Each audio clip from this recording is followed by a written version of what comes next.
오늘은 성금요일 저녁이라서 우리가 레위기 16장 말씀을 같이 좀 보려고 합니다. 이 레위기 16장은 속죄일에 관한 하나님의 특별한 규례의 말씀입니다. 그러니까 좀 더 강조해서 대속죄일이라고 부르기도 하는데 1년에 한 번 특별히 드리는 속죄의 날입니다. 그러니까 이스라엘 종교 달력으로 7월 10일 이래 이제 이 대속죄를 하게 되는데 이스라엘 종교 달력은 1월 달이 출애굽한 달이잖아요. 그렇게 해서 이제 우리가 지금 쓰는 달력하고 좀 달라요. 우리가 쓰는 태양력 기준으로 하면 9월 25일, 26일 정도가 이스라엘의 대속죄일, 욤 키푸르라고 대속죄의 날 이제 그런 행사를 해요. 지금도 이스라엘 사람들은 합니다. 굉장히 이제 이스라엘의 많은 이제 이 절기 중에 가장 중요한 절기가 바로 대속죄일로 그렇게 생각들 하고 있습니다. 그러니까 이제 1년에 한 번 하는 건데, 지난 1년 동안 대제사장도 인간인 죄를 실수를 하잖아요. 자기가 지은 모든 죄를 속죄를 하고, 그리고 1년 동안 백성들이 그 죄, 많은 죄로 인해서 이제 속죄제물도 가져오고 하잖아요. 제사장들도 실수하고 죄를 지어요. 백성들도 죄를 짓는단 말이에요. 그 죄를 속죄하기 위해서 번제단에 이제 이 번제물도 태우고 분향단에 분향도 하고 여러 가지로 하잖아요. 그래서 백성들의 죄가 이 성소에도 다 이제 묻게 되는 것이죠. 그래서 하나님께서 이 대제사장에게 1년에 한 번 속죄일 날 지성소를 위하여 따로 속죄를 하게 하셔서 다시 새롭게 정결하게 하는 것이죠. 분향단 다 회막을 위해 속죄하고 번제단에 수많은 속죄제물을 태운 그 번제단도 속죄를 하게 하셔서 다시금 깨끗하게 하는 거죠. 그리고 온 백성의 알고 지은 죄, 모르게 지은 죄까지 회개하지 못한 죄까지 전부 다 이렇게 속죄하는 아주 특별한 속죄일인 것이죠. 그것이 바로 대속죄일 7월 이스라엘 달력 7월 10일에 해당하는 특별한 그 날입니다. 그래서 그 날은 대제사장이 지성소에 들어가는 유일한 날이기도 해요. 들어가서 이제 속죄소를 법궤를 위해서 속죄하고 전문 속죄를 하는 것입니다. 그래서 이제 신약의 레위기라고 할 수 있는 히브리서에 보면 속죄일에 관한 아주 중요한 이 말씀이 있어요. 히브리서 9장 7절 보면 오직 둘째 장막은, 첫 장막은 성소고 둘째 장막은 지성소예요. 지성소는 대제사장이 홀로 1년에 한 번 들어가요. 딱 속죄일 날 7월 10일 날 한 번 들어가요. 들어갈 때 자기의 허물 그리고 백성들의 허물을 위해서 드리는 피를 가지고 들어갑니다. 그 피를 가지고 들어가요. 그래서 이제 속죄를 하고 나와서 모든 이제 번제단을 위해 속죄하고 다 속죄를 하는 거예요. 그렇게 하는데 그것과 관련해서 11절에 히브리서 기자가 성령의 감동으로 말하기를 그리스도께서는 염소와 송아지의 피로 하지 않고 이 염소의 피는 백성들의 회중을 위한 속죄고 수송아지의 피는 제사장 자신을 위한 속죄예요. 어쨌든 양쪽을 다 속죄를 하는 거예요. 그렇게 하지 않고 예수님께서 속죄를 하실 때 오직 자기의 피로, 예수님의 그 십자가의 피로 그 생명으로 영원한 속죄를 이루셨어요. 단번에 성소에, 지성소, 하늘 지성소에 들어가셨다고 지금 히브리서 기자가 그렇게 말씀을 해주고 있습니다. 그러니까 7월 10일 속죄일 저 행사가 예수님 오시기까지 아론부터 예수님까지 80몇 명의 대제사장이 있었어요. 쭉 이렇게 죽으면 또 하고 이렇게 하잖아요.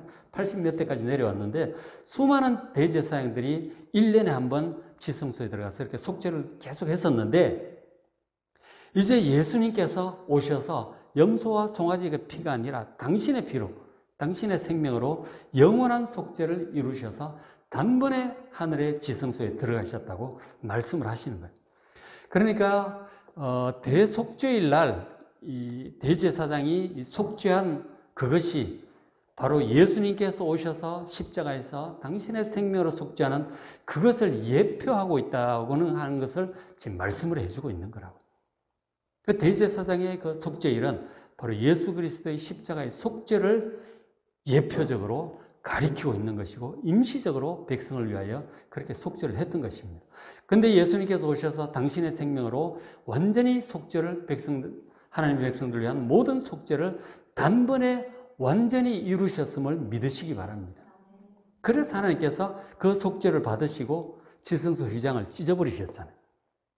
그럼 누구든지 지성소에 가신 하나님께 이제는 다 나아갈 수 있는 길이 예수님의 희생으로 완전히 열려 있음을 믿으시기 바랍니다. 정말 감사한 일이에요.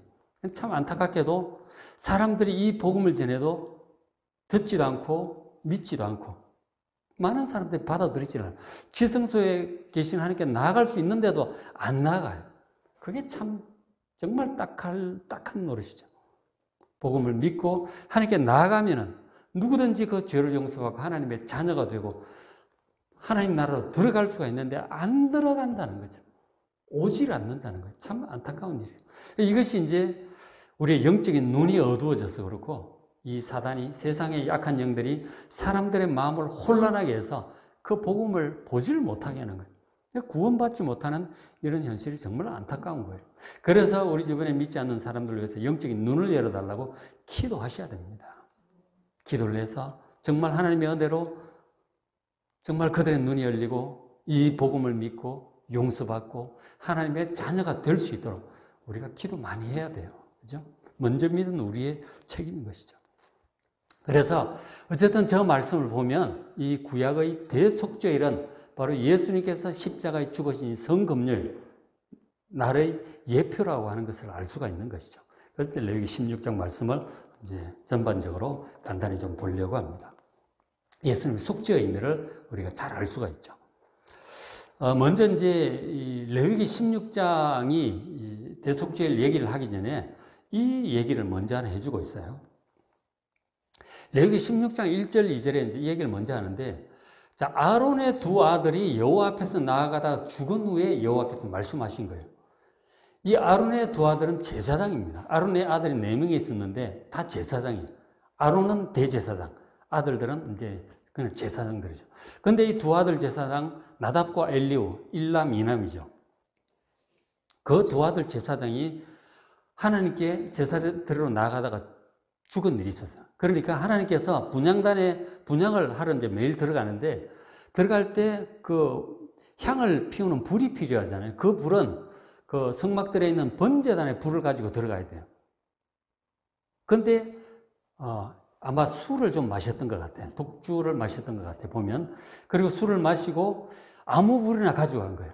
그 번제단에 불이 나는 그 불을 가지고 분향을 하고 있는데 지성소에 불이 나온 거예요. 그리고 죽고 말았어요. 그런 일이 있었어요. 그러니까 그 일 이후에 이제 하나님께서 하신 말씀이죠. 2절에 보면 여호와께서 모세에게 이르시되 내 형 아론에게 이르라. 대제사장에게 얘기를 하라는 거죠. 성소의 휘장 안, 지성소 안에 있는 법궤 위, 속죄소 앞에 아무 때나 들어오지 말라. 그래야 죽지 않도록 하라. 지성소 안에 아무나 함부로 들어갔다가는 죽는다고 하나님께서 경고를 하신 거예요. 왜냐하면 하나님께서 구름 가운데 속죄소 위에 나타나시기 때문에, 하나님께서 그곳에 임재하시기 때문에 죄인인 인간이 어떤 이 확실한 하나님의 허락과 이 정결하게 하는 조치 없이 함부로 들어갔다가는 그렇게 죽는다 하는 것이죠. 그 지성소에 들어가는 것은 굉장히 두려운 일인 것이죠. 거룩하신 하나님 앞에 우리 죄인인 인간이 이렇게 나아가기가 어려운 거예요. 근데 예수님께서는 길을 열어주셨다고 하잖아요. 그게 정말 예수님의 크신 은혜 가운데 있는 거죠. 예수님 오시기 전에는 저러했던 것입니다. 그래서 이제 이 얘기를 먼저 하신 다음에 3절부터 이제 대속죄일에 관한 말씀을 쭉 하시는 거예요. 정확히 이 법도를 잘 지켜라 하는 것이죠. 잘 지켜서 하나님께 이 백성을 위한 속죄를 하되 법도를 지켜서 해야지 그 대제사장이 죽지 않겠죠. 그래서 이 얘기를 먼저 하시고 시작을 하십니다. 자, 그래서 이제 이 얘기를 하시는데 16장은 6절에 보면 아론 대제사장이죠. 1대 대제사장. 아론은 자기를 위한 속죄제 수송아기를 준비하도록 하셔서, 그러니까 속죄 제물을 두 가지를 준비해요. 자기를 위한 속죄를, 대제사장의 속죄를 위해서 수송아지를 준비를 하고, 그리고 그거 가지고 자기와 자기 집안을 위해 속죄하고, 그 다음에 또 백성을 위한 속죄 제물을 따로 준비해야 돼요. 7절에 또 그 두 염소를 가지고 염소 2마리를 준비를 해야 돼요. 준비를 해서 회막문 여호와 앞에 딱 두고, 그리고 그 두 염소를 위해서 제비를 뽑습니다. 뽑아서 한 제비는 여호와를 위한 염소, 또 한 제비 뽑은 것은 아사셀을 위한 염소, 두 마리 염소를 준비를 해요.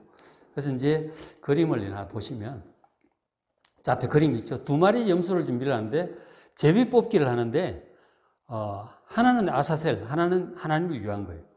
그래서 이제 하나님을 위한 염소 둘 다 아주 그 규정에 보면은 자세한 이스라엘 제사장대 규정이 있잖아요. 성경 외의 규정들을 보면 똑같이 생긴 그런 염소를 준비를 해요. 그래서 이제 제비 딱 뽑은 다음에 여호와를 위한 염소는 목에다가 빨간 줄을 이렇게 묶습니다. 그리고 이제 아사셀의 염소는 뿔에다가 이제 빨간 줄을 그렇게 묶어요. 그렇게 해서 이제 안 그러면 헷갈리니까 확실하게 구분을 합니다. 그렇게 해서 저 여호와를 위하여 뽑은 저 염소는 이제 죽여서 이제 속죄 제물로 드리는 것이죠. 그 속죄 제물의 피, 염소의 피를 가지고 나중에 지성소에 들어갑니다. 뭐 수송아지 피도 가지고 들어가게 되죠. 이제 그렇게 하게 되고, 이제 아사셀을 위하여 뽑힌 염소는 나중에 이 내부에서 속죄 제사를 한 다음에 이 아사셀 염소는 그 다른 사람이 제사장한테 가지고 무인지경의 광야로 보냅니다. 멀리 이제 광야로 보내고, 지금 이제 이스라엘 백성이 지금 광야를 통과하고 있는 중이잖아요. 출애굽에서. 멀리 있는 무인지경 광야로 가서 놓아버립니다. 그러니까 하기 전에 그 아사셀 염소 위에다가 대제사장이 안수해서 기도를 하는 거죠. 온 백성의 죄를 이 염소에게 전가를 합니다. 하나님께서 그렇게 하라고 하셨어요. 그리고 백성의 죄를 지고, 하나는 속죄제물로 죽고 하나는 죄를 지고 멀리 돌아올 수 없는 먼 이제 광야로 보내버리는 것이죠. 그러니까 이제 우리 선지서에 보면 그런 말씀이 있잖아요. 하나님께서 너희 죄를 동이서에서 먼 것처럼 옮겨버리실 것이다.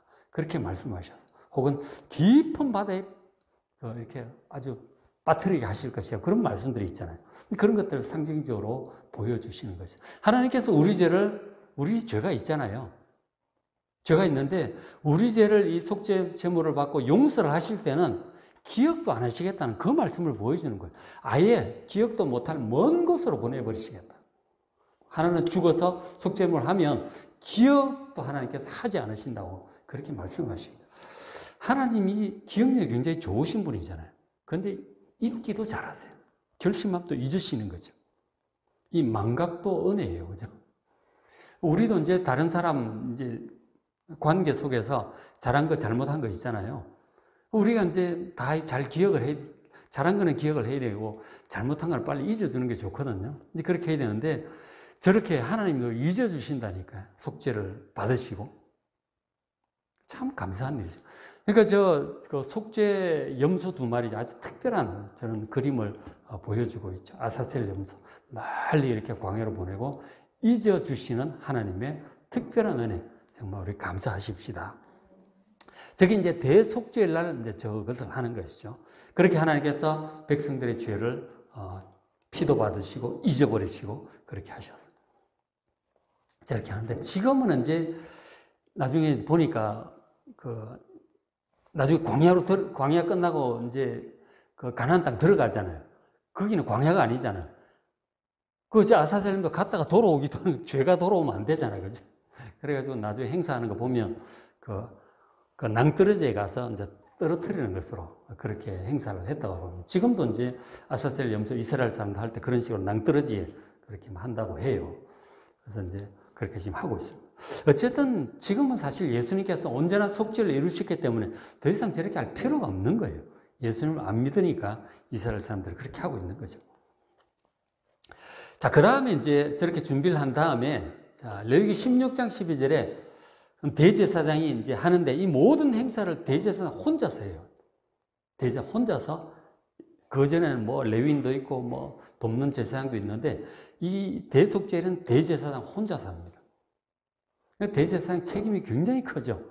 그래서 이제 후대에 보면은 이 대속죄 행사를 위해서 대제사장이 일주일 전에 이제 성전으로 들어가서 거기 있으면서 기도하고 일주일 내내 리허설을 한다고 해요. 이 대속죄 하나로도 순서가 틀려지면 안 되니까.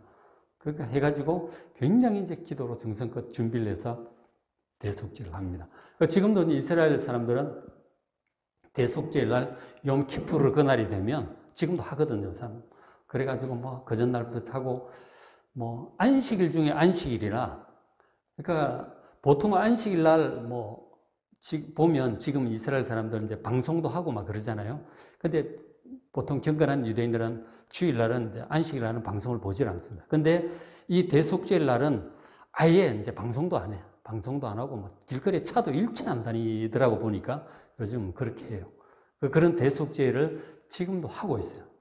예수님을 안 믿으니까 사실 그렇게 하고 있는데 사실 필요 없는 일이에요. 그죠? 예수님 믿으면 다 필요 없는 일인데 어쨌든 당시는 예수님 오시기 전에 그랬어요. 자, 먼저 이제 하는데 16장 12절을 보시면은 이제 대제사장이 그 지성소 안으로 그날 3번을 들어가요. 3번을 들어가는데 첫 번째 들어가는 게 분향입니다. 16장 12절에 향로를 가져다가 여호와 앞 제단 위에서 피운 불, 번제단에 있는 그 불이죠. 그거는 절대로 꺼트리지 말라고 했거든요. 그 거룩한 불이죠. 그 불을 이제 향로에 채워가지고 또 곱게 간 향기로운 향이 있어요. 하나님께 분향하는 특별한 향이 있어요. 나감향, 소합향, 무슨 향을 몇 대 몇 대 몇으로 섞어서 만드는 향이 있어요. 그 하나님께 드린 향인데 그 향을 두 손에 채우고 그 향로 가지고 지성소 휘장 안으로 처음 들어가는 거예요. 그래서 13절 향연으로, 향 분향하는 연기로 증거궤 위에 속죄소를 이렇게 가득히 채우도록 하셔서 그렇게 하면 그가 죽지 않을 것이다. 하나님의 그 영광 직접 대면하기가 어렵기 때문에 하나님께서 그렇게 하게 하셨어요. 그림을 하나 제가 찾아봤는데 저렇게 이제 분향을 하는 거예요. 그죠? 그 앞에 있는 게 속죄소잖아요. 법궤고 법궤 위에 있는 뚜껑에 해당하는 그 그룹 날개 있는 다 황금으로 만드는 것인데 저게 위에가 속죄소예요. 그러니까 분향을 해서 연기를 가득 지성소 안을 채웁니다. 그렇게 해서 대제사장이 한번 들어가는 거예요. 저 분향은 이제 성도의 기도를 상징하죠. 성도들의 기도를 지금 상징하고 있습니다. 그렇게 하고 그 다음에 또 이제 나왔다가 두 번째로 또 들어가는 게 이제 이거예요. 16장 14절에 속죄제물의 피를 가지고 또 들어갑니다. 16장 14절 그는 또 대제사장은 수송아지의 피는 누구를 위한 속죄제물이라고 그랬어요? 자기 자신을 위한 속죄제물입니다. 수송아지 황소죠, 그죠? 수송아지 피를 가져다가 그 가지고 그 지성소 안으로 들어가는 거죠. 들어가서 손가락으로 속죄소 동쪽에 뿌리고 손가락으로 그 피를 속죄소 앞에 7번 뿌립니다. 이게 이제 보면은 지금 이제 그 규례를 이렇게 보면은 위로 한 번 뿌리고 아래로 7번을 뿌린다 그러더라고요. 이렇게 해서 이제 들어가서 속죄소 법궤에 있는데 그쪽에서 뿌리는 거예요. 뿌리고 7번을 이렇게 뿌리고 그리고 그 피는 나중에 가져가서 번제단 밑에 이제 뿔에도 바르고 이제 뿌리는 그런 일들을 또 하게 되죠. 어쨌든 지성소 안에서 피를 이렇게 뿌려서 속죄를 합니다. 그렇게 하고 그 다음 15절 보면 그리고 이제 또 나왔다가 15절에 백성을 위한 속죄제 염소의 피를 가지고 또 들어가요. 지성소에. 지성소 3번을 들어가는 거죠. 들어가서 그 피를 가지고 휘장 안에 지성소 안으로 들어가서 수송아지 피로 행함처럼 그렇게 위로 뿌리고 아래로 7번을 뿌리도록 그렇게 합니다. 그렇게 해서 자기 자신을 위해서 속죄를 하고 그리고 백성들을 위해서 속죄를 했어요. 1년 동안에 그 모든 죄를 속죄하고 그리고 그 법궤도 이렇게 정결케 하는 그런 속죄 일을 했어요. 그래서 이제 그림을 하나 보시면은 지금은 이제 밑에 분향이 향연은 계속 피어오르고 있죠. 그리고 이제 손가락으로 찍어서 그 왼손으로 보면은 이제 피를 담은 그릇을 가지고 있잖아요. 이 분향이 여기서 피어오르고 있고 그릇에 처음에는 수송아지 피, 두 번째는 이제 세 번째는 염소의 피죠. 해가지고 오른손에 찍어가지고 속죄소 위에 지금 뿌리는 거 아니에요, 그죠? 대제사장이 저렇게 속죄를 했어요. 그렇게 했고, 그 다음에 이제 또 말씀을 보면 16장 16절에 곧 이스라엘 자손의 부정, 또 그들이 범한 모든 죄로 말미암아 지성소를 위하여 속죄하도록 했어요. 지성소도 다시금 정결케 하고 또 그들의 부정한 중에는 회막은 그 앞에 성소에 있는 것들이죠. 분향단이라든가 등잔대라든가 이런 것들, 진설명 다 속죄를 합니다. 휘장에도 뿌리고 모든 것들을 속죄를 해요. 1년에 한 번. 그렇게 해서 모든 것을 새롭게 하는 거예요. 새롭게 하는 거예요. 그러니까 1년 동안 백성들의 죄가 묻은 모든 것을 그날 속죄를 해서 정결케 하도록 그렇게 하셨어요. 그리고 또 18절 보시면 그는 여호와 앞 제단, 번제단입니다. 성소 바깥으로 나와서 성막들에 있는 번제단이죠. 거기에 이제 다 태우고 그러잖아요. 거기에 나와서 또 그것을 위해 속죄를 합니다. 속죄를 하는데 어떻게 하느냐면 곧 그 수송아지의 피, 그리고 염소의 피를 가져다가 제단 귀퉁이 뿔들에 바릅니다. 사방 모퉁이 뿔이 있잖아요. 번제단. 그 뿔에다가 다 바르고, 그리고 뿌리고, 그리고 남은 것은 흘려 붓습니다. 그렇게 해서 번제단을 속죄하는 거예요. 특히 이 번제단은 1년 동안에 얼마나 많은 속죄 제사를 드리고 번제 막 드리잖아요. 화목제 다 드리는데 그야말로 백성들의 죄가 가득히 묻었다고 봐야죠. 그것을 이 속죄일 날 그 피로 모두 정결케 하도록 하나님께서 그렇게 말씀을 하셨습니다. 하나님 말씀대로 하는 것이죠. 하나님께서 그것을 그렇게 하면 다 정결하게 하시고 받으시고 모든 것들을 새롭게 하는 그런 특별한 날이 이 대속죄일이죠. 굉장히 중요한 것이죠. 이것이 있기 때문에 또다시 갱신이 되고 새해를 이렇게 맞이할 수 있는 거예요. 그러니까 이스라엘 달력으로 1월 10일이란 7월 10일인데 그것이 이제 민간 달력으로는 그것이 1월 달이에요. 이스라엘 달력이 막 달라. 이스라엘 종교력이 다르고 민간 달력이 다르고 우리 태양력이 다르고 막 그렇거든요. 어쨌든 이스라엘 사람들 입장에서 민간 달력으로 그 7월 달이 1월 달이기 때문에 1월 1일부터 한 9일까지 그렇게 이제 기도하고 회개 기도하고 지내다가 1월 10일 날 그렇게 대속죄일을 하게 되는 거예요. 준비를 잘해서. 그 연초에 회개로 새롭게 시작하는 그런 그 관례가 이것이 이제 하나님 말씀을 따라 해오고 있었던 것이죠. 자, 그렇게 정결하게 해서 모든 것들을 이제 정결하게 했습니다. 그리고 이제 피를 뿌리고 그렇게 한 것이죠. 그래서 이제 하나님께서 말씀하셨죠. 29절에 너희는 영원히 이 규를 지킬지니라. 계속 하라고. 피를 우리 죄를 정결케 하는 이것은 영원한 규례다. 이렇게 말씀을 하셨어요. 그 날짜가 7째 달, 그 달 10일입니다. 7월 10일, 이스라엘 종교 달력으로 7월 10일이에요. 7월 10일 날, 민간 달력으로는 1월 10일이고, 지금 우리 달력으로 치면은 9월 24일, 25일쯤 돼요. 그때쯤에 합니다. 자, 그렇게 해서 그 달에 너희는 스스로 괴롭게 하라. 스스로 괴롭게 한다는 게 뭘까요? 스스로 괴롭게 하라. 이렇게 하죠. 늘 우리의 즐거움을 추구하면서 사는데 그날은 스스로 괴롭게 하라고 했어요. 그래서 좀 자세한 내용이 뒷부분에 이제 나오는데, 그러니까 9일 저녁부터 이스라엘은 날짜가 이제 해지면 날짜가 바뀌거든요. 9일 저녁부터 10일 저녁까지 그러니까 24시간 금식을 이제 합니다. 이스라엘 사람들. 그러니까 금식이 율법에 의해서 공식적으로 명해진 것은 딱 하루밖에 없어요. 대속죄일 날 하루만 합니다. 무슨 우리가 금식이 많이 있는데 성경에 이스라엘 백성들의 공식적으로 된 것은 딱 하루 대속죄일 날 합니다. 그렇게 해서 그렇게 하고 아무 일도 하지 말고 그래서 이렇게 대속죄를 행사를 하는데 34절 이는 너희가 영원히 지킬 규례라. 이스라엘 자손의 모든 죄를 위하여 1년에 한 번 속죄할 것이니라 그러셨어요. 백성들의 죄를 속죄하고 제사장도 속죄하고 모든 성소를 위해서 속죄함으로 1년 동안 묻었던 죄를 다 씻어내고 깨끗하게 새롭게 시작하는 귀한 은혜를 주셨어요. 근데 이런 것이 이제 1년밖에 못 가는 거예요. 계속 해야 돼. 해야 되는데 예수님께서 오셔서 이것을 당신의 피로 영원히 속죄를 완전히 이루셨음을 믿으시기 바랍니다. 그 말씀은 히브리서 기자가 해주고 있는 것이죠. 너무너무 감사한 거예요. 그래서 더 이상 필요 없습니다. 더 이상 필요 없어요. 예수님의 온전한 속죄, 그리고 예수님께서는 속죄를 이루시고 죽음을 이기고 부활을 하셔서 하나님 우편에 승천하셔서 영원한 대제사장으로 섬기고 계심을 믿으시기 바랍니다. 그래서 더 이상 짐승을 잡을 필요가 없고 우리가 죄가 있고 또 하나님과 관계를 새롭게 해야 될 때 하나님 우편에 계시는 예수님, 대제사장이 예수님께 기도하시기 바랍니다. 예수님 피를 의지하여 기도하시고 다시금 용서해 주시고 정결케 해달라고 기도하시기 바랍니다. 회개 기도를 잘 해야 돼요. 죄를 쌓아두지 않도록. 그렇게 해서 항상 깨끗한 마음으로 하나님과 우리가 구원의 완성의 그날에 이르기까지 잘 동행하는 여러분 되시길 바랍니다.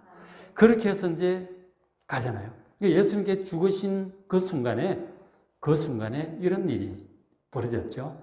마가복음 15장 37절에 예수께서 큰 소리를 지르시고 숨지시니라. 예수님이 십자가 죽으시는 그 순간에 이에 성소 휘장이 바로 지성소에 들어가는 바로 휘장입니다. 대제사장이 1년에 한 번밖에 들어갈 수 없는 그 휘장은 위로부터 아래까지 찢어져 둘이 되니라고 기록하고 있습니다. 이 지성소 그 휘장 높이 5m예요. 사람이 찢을 수 있는 게 아니에요. 두껍기도 하고. 근데 그것이 위로부터 아래까지 찢어서 둘이 됐다. 완전히 찢어졌다는 얘기죠. 그림을 하나 찾아봤는데 저 높은 휘장이 위로부터 아래까지 쫙 찢어졌어요. 누가 찢은 거겠어요? 하나님이 찢으신 거예요. 이제는 누구든지 들어와도 좋다는 거예요. 우리 죄 때문에 원래 잘못 가다가 죽을 수도 있는데 예수님의 피를 받으시고 용서하시겠다는 거예요. 이게 복음이에요. 예수 복음은 바로 이것입니다. 하나님께서 우리 죄를 예수님 피를 받으시고 용서할 테니 누구든지 나오라고 하는 이 복음이 기가 막힌 복음 아닙니까? 참 그런데 알지 못하고 여전히 어두움 가운데 고집부리고 예수님 싫어하고 하나님 싫어하고 복음을 듣기를 싫어하고 멸망길로 계속가고 있는 사람들 정말 안타까운 일이잖아요. 정말 오늘 성금요일 날 대속죄일이 이루어진 성금요일 날 우리가 이 말씀을 기억하고 하나님께서 온전히 예수님의 피를 받으시고 스스로 문을 활짝 열어놓으시고 초청하고 있는 이 아버지 하나님의 은혜를 사람들이 받고 구원받을 수 있도록 주변에 믿지 않는 사람들을 위해서 가족들을 위해서 기도하는 이 시간 되시길 바랍니다.